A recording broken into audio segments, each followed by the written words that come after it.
Hello, and welcome to Tech Latest by Nikkei Asia, where we bring you the freshest updates from the technology sector in Asia. Every episode, one of our reporters from the region will be filling us in on the tech news on their radar, from semiconductors in China to space travel in Japan to startups in Indonesia. From Nikkei Asia's Tokyo headquarters, I'm Alice French. In this episode, I'm talking to our correspondent in Seoul, Kim Jaewon, about how tech giant Samsung could be facing its first ever workers' union strike in South Korea.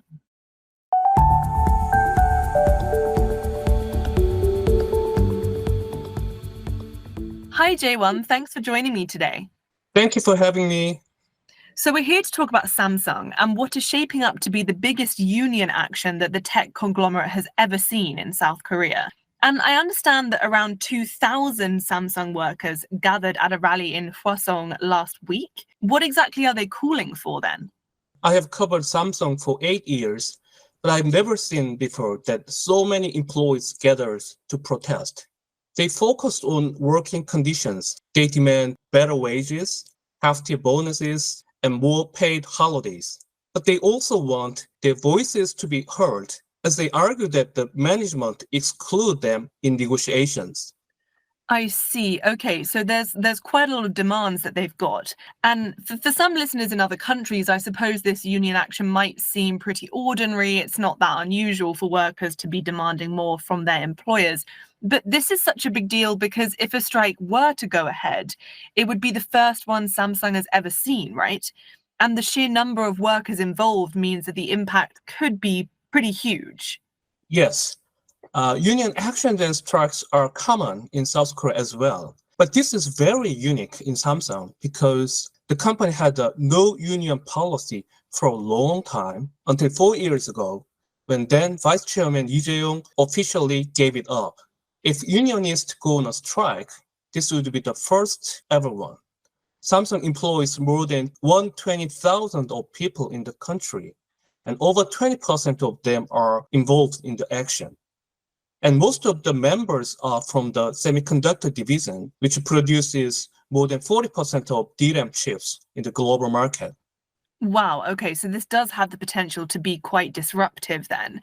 And let's just go back to the rally in Hwasong for a moment. This was much more than just a protest, right? There were K-pop performances and everything. Now, you were there in person. Can you tell us a bit about the atmosphere? Did you get to speak to any of the workers involved? Yeah, it was not like a typical protest. It was fun as the union invited a girl band who performed K-pop, American pop, and Latin jazz songs. They clapped and cheered by the upbeat sound. The weather was nice, so it looked like a spring music festival.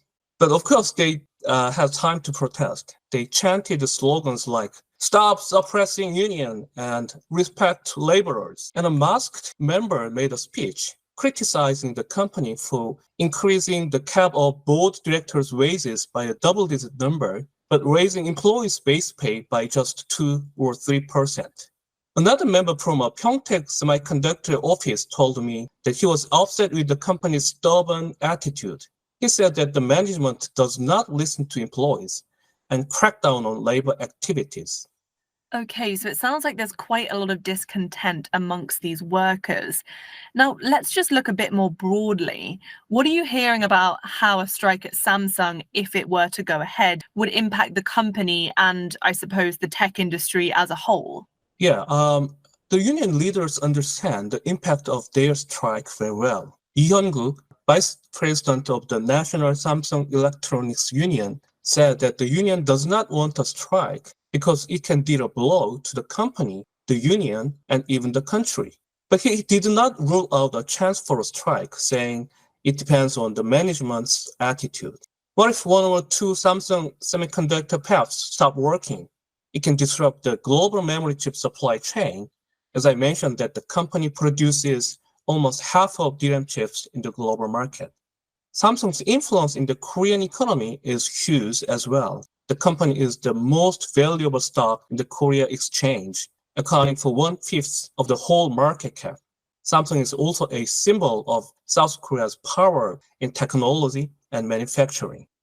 Right, well, thanks very much for getting us up to speed on that, Jaewon. And it sounds like this is a story that's really only just beginning. And so I hope you can come back on next time to get us updated again. Thank you. See you next time. That's all for this episode. You can read more of Jaewon's reporting, along with a host of other stories about Asia's tech industry, on Nikkei Asia's website, asia.nikkei.com.